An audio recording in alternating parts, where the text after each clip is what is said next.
Fala galera, sejam todos muito bem-vindos e hoje a gente vai ter uma conversa aberta e franca sobre He-Man. Sim, Mestres do Universo Salvando a Eternia, a série do He-Man sem He-Man. Será que ela foi tão lacradora assim? Será que foi inventada as coisas para colocar na série deliberadamente? E qual o futuro da série? Tudo isso e muito mais já já com vocês. Eu tenho a força! Pois bem, galera, antes de começar o vídeo, eu queria conversar com vocês o seguinte. Galera, se vocês quiserem, se inscrevam no canal, curtam o vídeo, compartilhem se vocês gostarem. Porque assim, vamos tentar chegar pelo menos aos 1000. Eu quero ver se eu consigo botar a aba comunidades, pra gente brincar um pouco mais, interagir um pouco mais. E também, assim, não se esqueçam de se inscrever lá no Nerd Difusão, galera. Todo sábado, Cobra Kai Podcast, sem falta. Toda sexta-feira, ZDD Podcast, ou seja, os dois podcasts mais movimentados da semana estão aí, galera. Sempre cultura pop, entrevistados fenomenais no ZDD e Cobra Kai Podcast todo sábado, trazendo todas as novidades da semana, teorias da galera e sempre interagindo com os fãs. Então, galera, vamos dar essa força aí. E agora vamos falar um pouquinho de He-Man. Sim, Mestres do Universo Salvando a Eternia é uma série que ela acabou gerando mais polêmicas do que a própria história. As polêmicas acabaram se sobressaindo a história, então assim, a própria história ficou perdida no meio. E nós vamos conversar um pouquinho, e esse vídeo eu vou dividir em 3 partes. Primeiro, os problemas da série, o que levou a tanto hate. Segundo, as referências da série. Vamos ver se realmente tudo foi inventado para a série e nada daquilo ali teria base real para acontecer. E em terceiro ponto, os destinos da série, aonde a série poderia se encaixar no futuro, o que podemos esperar dos 5 próximos episódios. Então, galera, vamos pra frente.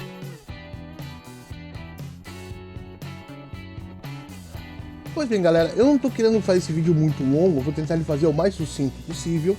Então vamos começar com os problemas da série. Primeiro, o grande problema e o principal problema que essa série trouxe, o seu marketing.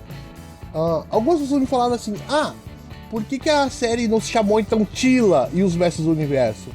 Porque a série não é sobre a Teela é o condutor da série. Então assim, eles tiveram que escolher um personagem para conduzir a série, e escolheram a Teela, que a história é sobre a Espada do Poder. Então, por aí já tá assim que não é bem, mas causaria menos estranheza e incômodo se ela fosse chamada de Teela e os Mestres do Universo. Ia dar um mimimi do caramba, muita gente ia se negar a assistir, a audiência ia ser muito menor. Então essa foi uma decisão comercial deles. Mas seria mais justo? Eu concordo, seria mais justo. Então, estamos aí. Realmente foi uma decisão questionável não ter.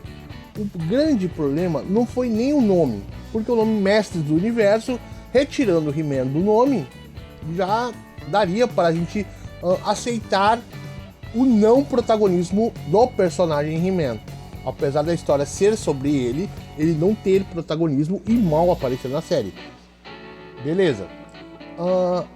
Mas os trailers venderam uma história diferente. Quando você vê a série e depois você reassiste os trailers, dá um sentimento de enganação, sim. Então eu concordo. Você não gostou da série? Eu concordo com você. Você tem motivação para não ter gostado da série. E você não está errado de não ter gostado. Mas você também não pode tentar convencer todo mundo que a série é horrível. Existem pessoas que gostaram. Então, vamos tentar achar um meio termo nisso. Certo, galera? Você não gostou? Justo. Tanto que a série está com uma aprovação de... Quando eu estou gravando esse vídeo, estava em 28% do Rotten, do público. Então, tá aí. Há muitas pessoas dizendo assim que a aprovação de 95% da crítica é comprada. Eu não acredito nisso porque assim, a crítica, ela não vê a nostalgia. Ela vê se a história da série tá sucinta, tá coesa, vê o nível de grau de animação, trilha sonora, edição de som. Então eles analisam muitos aspectos e não a nostalgia. Então, ele pecou na nostalgia, porém todos os outros momentos da série, todos os outros padrões da série estão em excelência absoluta. As cenas estão bem fluídas, as cenas já são tão bem construídas, você não se perde no meio da ação. As cores estão maravilhosas, elas estão vibrantes quando precisam estar vibrantes, estão sombrias quando precisam estar sombrias. Então assim, ela compõe a narrativa junto. O desenho, os traços estão primorosos. Então assim, quando você analisa friamente, ela tem defeitos, mas são mínimos. Porque toda a narrativa, toda a história tá ali. Então o que eu falo? Os 75% das pessoas que não gostaram em relação ao público, eles foram apenas pelo coração e pela nostalgia. E nisso a série pode ter pecado muito, com certeza. Até porque eu volto naquele outro ponto. O trailer nos vendeu uma história diferente da que foi contada. Essa mesma história aconteceu, por exemplo, com o Caça-Fantasmas, o das meninas. O trailer vendia como se fosse uma continuação. E aí sai o trailer que tá vendendo como uma continuação e anunciam participações especiais dos Caça-Fantasmas originais. Você fica, não, então é uma história de continuação, os caras vão aparecer, continuar uma história completamente diferente, é um reboot, então isso é um problemático.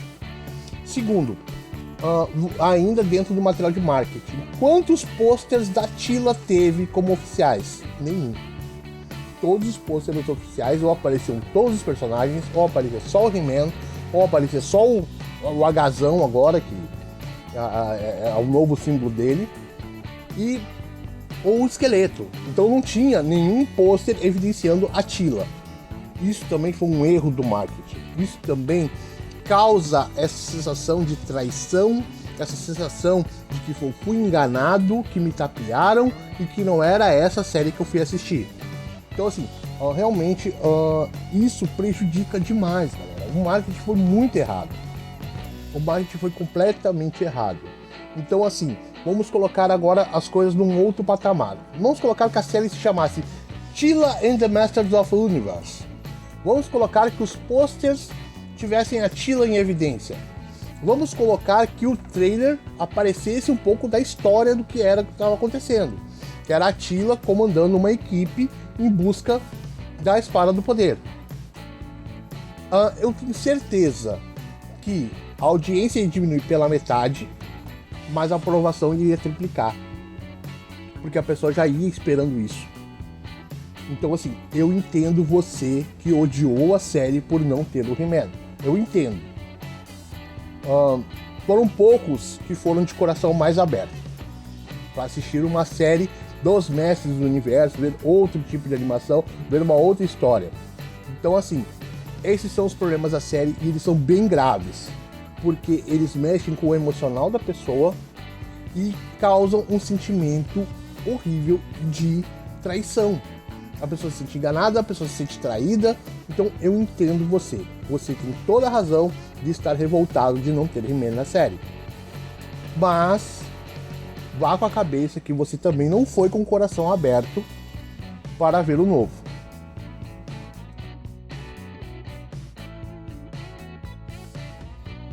Agora vamos para as referências da série, porque algumas coisas, até eu mesmo tinha me esquecido de alguns detalhes e acabei que não levei em conta algumas coisas que aconteceram durante a série e eu achei que realmente tinha sido inventado para a série.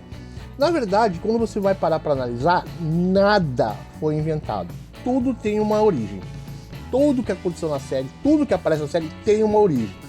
Pode não ser a origem que você conhece, mas tem. Por exemplo, eu vou mostrar aqui para vocês uma imagem, certo? Tem uma imagem bem aqui agora passando. Essa imagem foi um esquema sobre como seria o boneco original.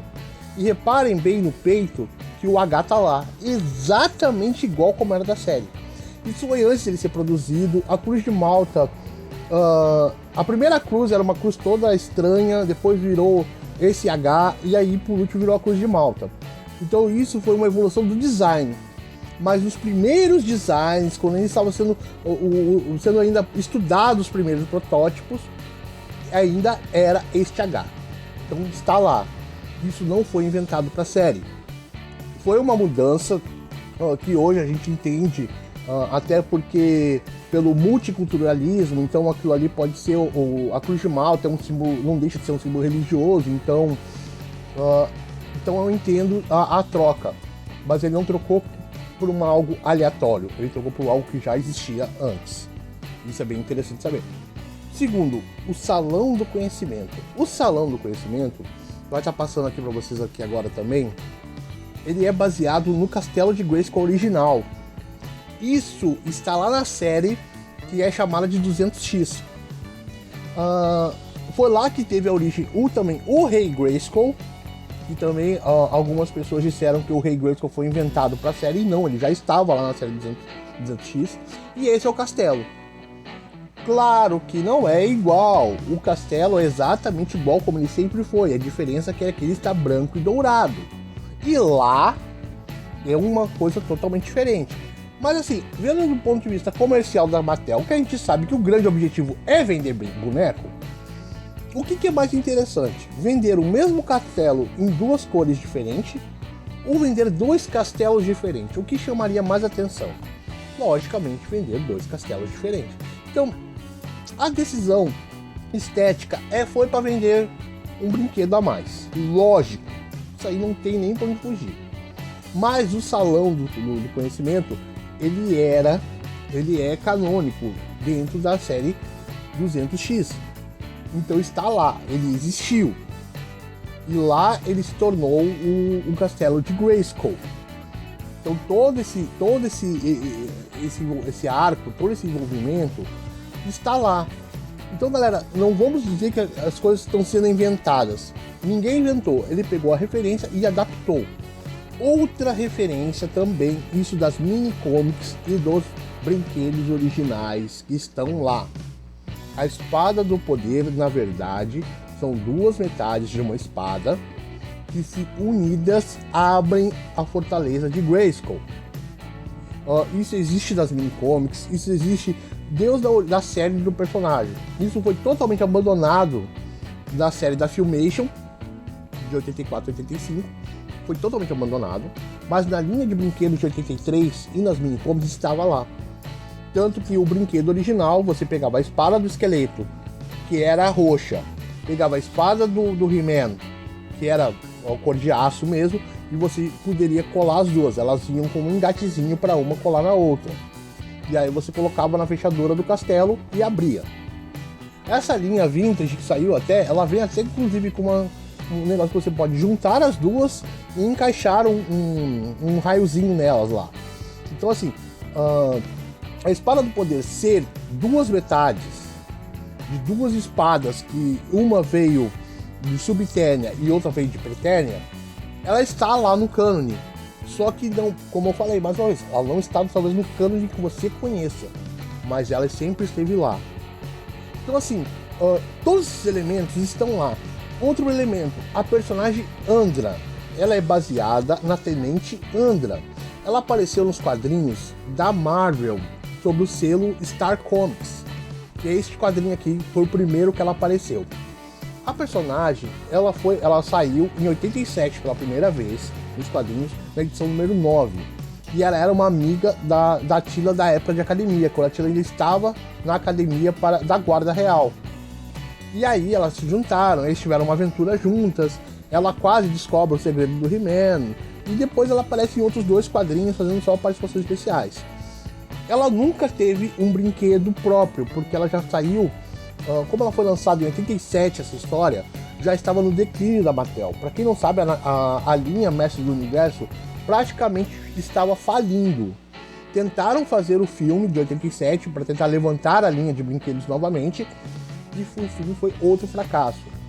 Então, entre 87 e 89, a linha de brinquedos estava quase inexistente. Eles não estavam lançando mais bonecos novos nem nada do tipo. Então assim, mas o personagem existe e está lá.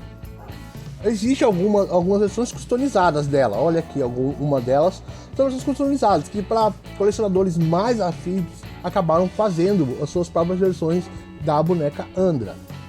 Então assim, a personagem estava lá.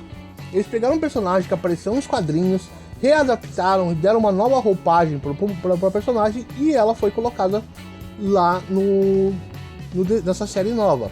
Então assim, esses são só alguns elementos, tem muitos outros ali que ainda estão no cerne.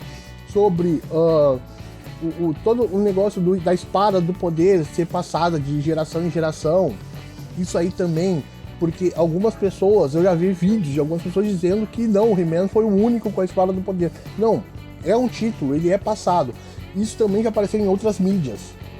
Então, cada geração teve o seu He-Man. Então assim, galera, essas referências existem. Então assim, nada foi 100% inventado pra série. Foi adaptado, mas inventado não. Certo. Agora vamos pro último ponto do vídeo, que é o futuro de Mestres do Universo. O que pode acontecer nos 5 últimos episódios. Então assim, galera, baseado em todos esses argumentos que eu falei, sobre as referências que já existiram, pegaram coisas da série 200X, pegaram coisas das mini-comics, pegaram coisas de outras mídias de He-Man e juntaram num cânone só. Então assim, Mestres do Universo Salvando Eternia é muito mais uma junção dos cânones do que uma continuação fiel da série dos anos 80. Isso também é outro fator que pode ter prejudicado a sua experiência também, de ter elementos que originalmente você não viu ou você viu em outra mídia. Mas juntando esses elementos, então assim, o que nós podemos esperar? Eu sinceramente, eu acredito que o Adam não morreu. Ele pode estar bem ferido, mas não morrer não. Então assim,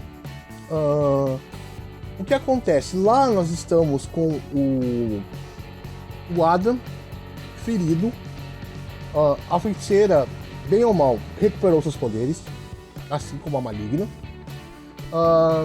e nós temos aí a magia de volta. Com a magia de volta, o castelo restaurado, por mais que o esqueleto tenha virado um esqueleto deus, eles podem ter fugido dali. Porque ali o esqueleto se preocupou muito mais em se vangloriar e mostrar para todos que ele se tornou o ser mais poderoso do que com quem estava ali. Quem estava ali virou um inseto para ele. Então para eles fugirem dali é relativamente fácil. Então assim, eu tenho uma teoria, coisas da minha cabeça, vozes da minha cabeça falaram isso, não tem nada concreto, mas mais uma vez eu estou dizendo, eu estou me baseando na linha de brinquedos, nos mini-comics originais, nos quadrinhos da Marvel, na série 200X, em todas as outras mídias em que He-Man esteve inserido num contexto. Então eu acredito que, infelizmente para muitos, para mim não está me incomodando, mas infelizmente, eu acho que a Teela vai continuar como líder, vai continuar liderando aquele grupo que está fugindo agora, porque eles precisam fugir. Porém, a busca agora vai ser pelo Machado do Poder. Eu vou falar Machado do Poder porque eu não sei se vai ser esse nome, eu não sei que coisa. Mas eu acredito que, como na linha original o He-Man tinha um escudo e uma espada e um machado que nunca foi usado, eu acredito que esses são os itens que ele estará buscando agora. O escudo e o machado. E talvez alguma coisa neste escudo e nesse machado traga de volta o poder de Grayskull para o He-Man. Claro que também temos outras questões, como por exemplo, nós podemos ter uma nova participação do Rei Grayskull. Eu acho que também ele possa ajudar. A feiticeira pode conhecer essa profecia. Isso é coisa da minha cabeça, galera. Por favor, não coloquem coisas a mais, tá? Não vejam isso como verdade. Eu não vi isso em Reddit, não vi nada. Eu tô falando o meu sentimento em relação ao que eu assisti. Outra coisa também que tem na linha de brinquedos e que nunca foi usado na série é aquela carapaça de cobra e o cajado de cobra da Teela. Talvez também possa... Eu acho que talvez não seja o foco, mas pode vir também a aparecer. Ou talvez até que esse seja o visual dela quando ela se torne a feiticeira. Também pode. Então assim, porque nós ainda temos esse segundo segredo a ser revelado, que é que a Teela é filha da feiticeira. O mentor tentou dizer isso nesses 5 primeiros episódios e não teve a oportunidade de contar a ela. Agora ele vai ter que contar para ela de alguma maneira, porque eles estão fugindo e isso é bem palatado. Mas eu acredito muito que vai ser isso, vai ser a busca do machado. Eu acho que talvez o machado tenha algum encantamento no machado que possa conduzir o poder de Grayskull também. Ou um outro tipo de poder, mas que traga o He-Man de volta de alguma maneira. Porque assim, existe uma importância de contar a história dos outros personagens, e para isso, realmente nós precisávamos tirar o He-Man e o Esqueleto de cena. Foi uma decisão ousada, mas acertada. É a mesma coisa, por exemplo, você quer contar a história dos outros personagens de Dragon Ball, você precisa tirar o Goku de cena para contar, para as pessoas se ligarem aos outros personagens. Então assim, porque o Goku é o cara que chegava lá e resolvia tudo, assim como o He-Man é o cara que chegava lá e resolvia tudo. Então foi importante esse arco dessa primeira temporada, mas eu acredito que sim, nós teremos o He-Man de volta até o final dessa temporada, ou seja, até o 10º episódio. Seja o He-Man com o machadão e escudo, ou seja o He-Man reempunhando a espada do poder. Então assim, galera, essa foi só uma análise bem sucinta. Eu tentei ser o mais resumido possível. Esse vídeo aqui já deve estar com em torno de uns 18 minutos, talvez 20.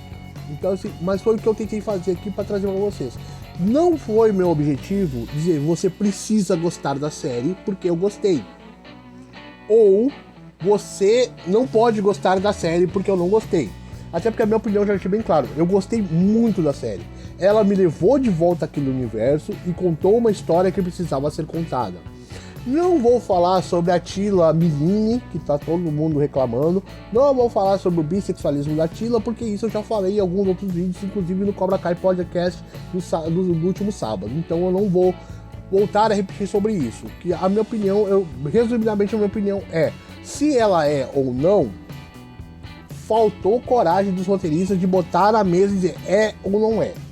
Então assim, mas resumidamente, o grande amor da vida dela é o Adam. Isso foi deixado nas entrelinhas. Ela ama o Adam. Por mais que ela tenha tido um relacionamento com a Andra ou não, o amor da vida dela é o Adam. Isso ficou claro pra mim. Então eu fiquei satisfeito por isso. Então, galera, só não vamos disseminar ódio. Até agora, o momento, eu não vi, não presenciei. Mas assim, eu já ouvi relatos de pessoas que... Porque o fulano gostou da série, o outro foi lá e xingou. Porque o outro xingou, o outro foi lá e falou que o cara era machista, era isso, era aquilo. Então não vamos nos degladiar por uma série. Até porque o grande segredo de Grayskull é que He-Man não existe. Com esta, eu fui!